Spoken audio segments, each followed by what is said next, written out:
Hello, শুনতে হ্যাঁ পাচ্ছেন আমার হ্যাঁ, কথা? লাউড অ্যান্ড ক্লিয়ার বলুন, শুনতে পাচ্ছি। হ্যাঁ, হ্যাঁ, ভীষণ ভালো লাগলো। আর আপনি প্রথমেই যে বলেছেন না যে আনম্যানিফেস্টেড, তারপরে ম্যানিফেস্টেড, তারপরে আবার আনম্যানিফেস্টেড, ওইটা শুনে আমার প্রথমেই খুব ভালো লাগলো, কারণ আমি একটু আধটু আধ্যাত্মিক জগতের মানুষ। আর ইয়েস। এই ধরনের আপনাদের মতো যারা কোট প্যান্ট টাই পরে বসে কোনো কিছু বলেন, ওই তাদের কাছ থেকে এই ধরনের কথা আজকাল শোনাই যায় না। এই জন্য আমার আরো ভালো লাগলো যে এই ধরনের কথা দিয়েই আপনি আপনার অনুষ্ঠানটা শুরু করলেন। হুম। তারপরে যে মনকে যে কন্ট্রোল করা যায় না আদৌ, এই সত্যটা মানে মানে কি বলবো, একটা চমকের মতো লাগলো।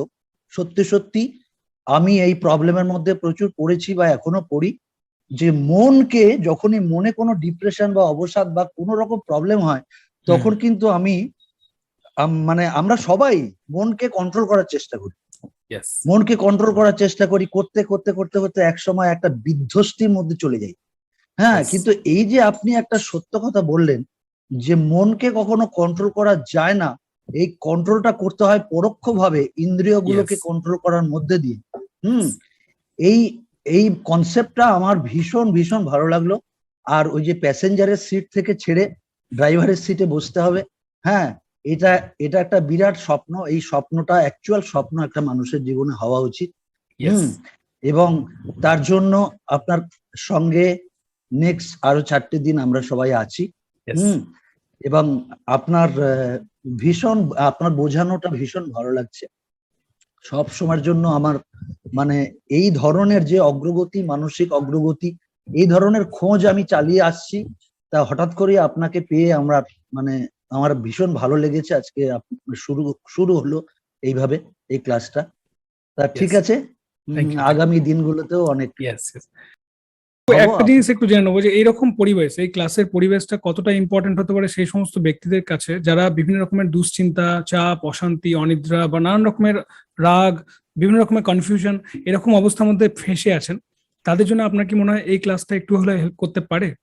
হ্যাঁ, একটু না, একটু না, আমার এই ক্লাসটা শুনতে শুনতে না আমার কয়েকটা মুখ ভেসে উঠছিল। আমার চোখের সামনে কয়েকটা মুখ ভেসে উঠছিল, এবং আমার মনে হচ্ছিল যে আমি যদি এই মুহূর্তে তাদের সঙ্গে কন্ট্যাক্ট করতে পারতাম, ইয়েস। বা এই মুহূর্তে যদি পসিবল হতো যে আমার সঙ্গে তারা যদি এই অনুষ্ঠানটা দেখতে পারতো। কারণ তারা মানে আমি না মানে আমি নিজে অনেক সময় অনেক প্রবলেম ফেস করি, কিন্তু হুম। তথাপি আমি আমার কাছে কেউ যদি কোনো প্রবলেমের কথা বলে, মানসিক হোক শারীরিক হোক, আমি না যেমন করে হোক, আমি শ্রী শ্রী ঠাকুর অনুকূল চন্দ্রের দীক্ষিত, হুম। এবং তার সবসময় তিনি বলেন যে পজিটিভ চিন্তা ভাবনা করার কথা, এবং মানুষকে সবসময়ের জন্য মানুষকে এগিয়ে দেওয়ার কথা, মানুষকে যেন কখনো নেগেটিভিটির দিকে আমি না নিয়ে যাই। তো সবসময় Yes. আমি আমার মতো করে আমার সাধ্য মতো চেষ্টা করি যে সে যাতে একটু ভালো থাকতে পারে। তা এই জন্য যখন এরকম কোনো কিছু দেখি, তখন সেই মুখগুলোর কথা মনে পড়ে যারা আমার কাছে এসে বলেছিল যে আমি জানিস তো এই অসুবিধার মধ্যে আছি, বা জানিস তো আমার এরকম অসুবিধা, আমি কি করে ভালো থাকবো। তা এই ধরনের অনুষ্ঠান Yes. প্রত্যেকের কাছে অত্যন্ত হেল্পফুল, এবং আপনি একটা ভীষণ হোলি জবের মধ্যে আছেন। আপনি ভীষণ ভালো থাকুন।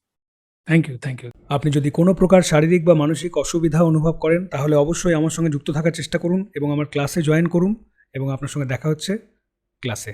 নমস্কার।